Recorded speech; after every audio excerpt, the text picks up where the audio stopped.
Hello, good morning. ये आज हम कुछ एक स्पेशल टॉपिक है जो अक्सर उस तरह के पेशेंट को निगलेक्ट कर दिया जाता है। सही मैनेजमेंट उसका नहीं होता है, लेकिन ये सोसाइटी को बताना बहुत ज़रूरी है कि क्या चीज़ है, वो कैसे हो। तो कमर का जो दर्द होता है, जो हम लोग भी पढ़ाई किए, जब भी हम अपने स्कूल में पढ़ते थे, तो उसमें देखा जाता था कि दो फील्ड, जैसे कि एक यंग बंदा है जिसको कमर में दर्द, और एक ओल्ड एज के कोई है, बहुत ज़्यादा 70-80 साल, उनको अगर कमर में दर्द हो, उसको कभी लाइटली नहीं लेना चाहिए। और हम लोग अपने सोसाइटी में इस तरह देखते हैं, अक्सर जो यंग बंदा है जिसको कमर में दर्द हो, उसको सही से एग्जामिन भी नहीं किया जाता है। बहुत निग्लिजेंस होता है उस पेशेंट के साथ। सब ये मान के बैठे हैं कि कमर में दर्द, पैर में दर्द, इसका ये मतलब है कि उसको नस दब गया है, नस का प्रॉब्लम है। गाँव में बैठा हुआ एकदम जाहिल से जाहिल आदमी भी बोल देगा कि अरे इसको नस का प्रॉब्लम है, बस वही इलाज चलता रहा। हमने यहाँ पर कई पेशेंट को ऐसे निग्लेक्ट करते हुए देखा, इसलिए आज ये एक समझा कि ये बहुत ही इंपॉर्टेंट टॉपिक है, इसलिए इस पर हम एक वीडियो बना रहे हैं। अभी एक पेशेंट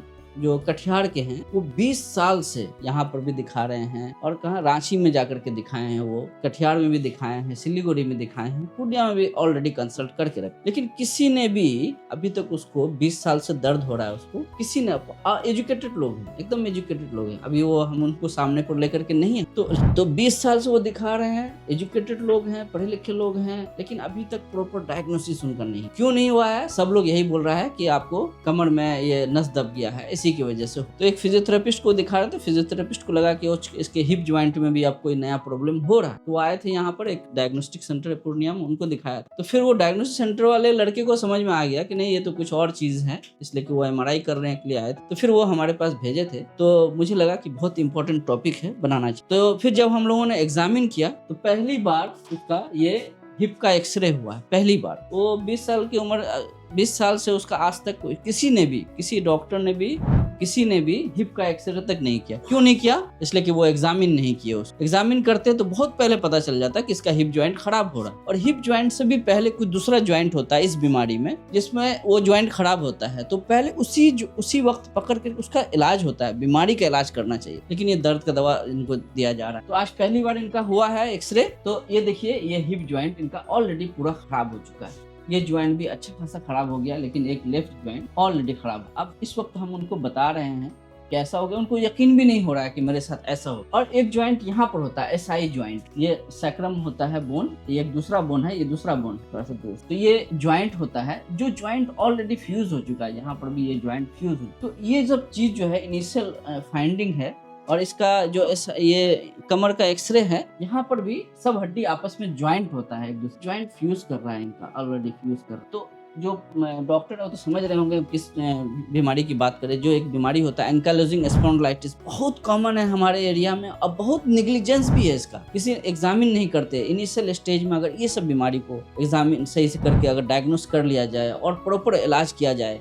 तो हम ये पोजीशन आने से बचा सकते हैं पेशेंट को, इसका घुटना को, ये हिप ज्वाइंट को खराब होने से बचा सकते हैं। उनको कुछ मेडिसिन होता है, देना चाहिए। और दूसरी चीज़ की कुछ एक्टिविटी का रहता है, वो एक्टिविटी किस तरह करना है, क्या चीज़ करना है, कौन सा एक्टिविटी करना है, कौन सा नहीं करना है। और ये हिप रिप्लेसमेंट, ये सब तो अच्छा सर्जरी है, तब भी मतलब कि प्रोमिसिंग रिजल्ट हम लोग दे सकते हैं, लेकिन इस बीमारी में स्पाइन की जो हड्डी होती है, उसकी जो फ्लेक्सिबिलिटी है वो ख़त्म हो जाती है। क्यों?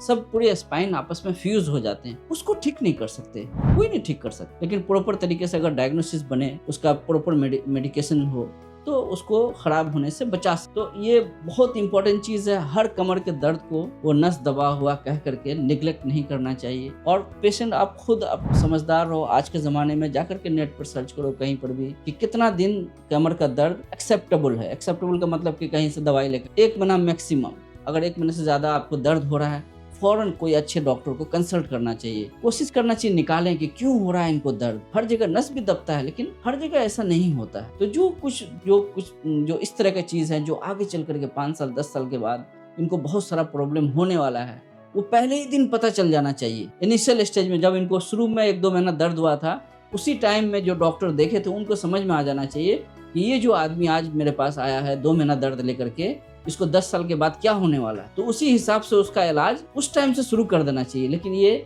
पढ़े लिखे लोग हैं, बहुत एजुकेटेड हैं, कई जगह कंसल्ट किए हैं, 20 साल से ऐसे ही चल रहा है इनका। होप कि आप ये बात को समझ रहे होंगे, और अपने आप को सेहतमंद रखिए और हैप्पी रहिए। सेहतमंद रहिएगा तो अच्छे से कमाइएगा और अपने ड्रीम को फुलफिल कर पाइएगा। Okay, thank you.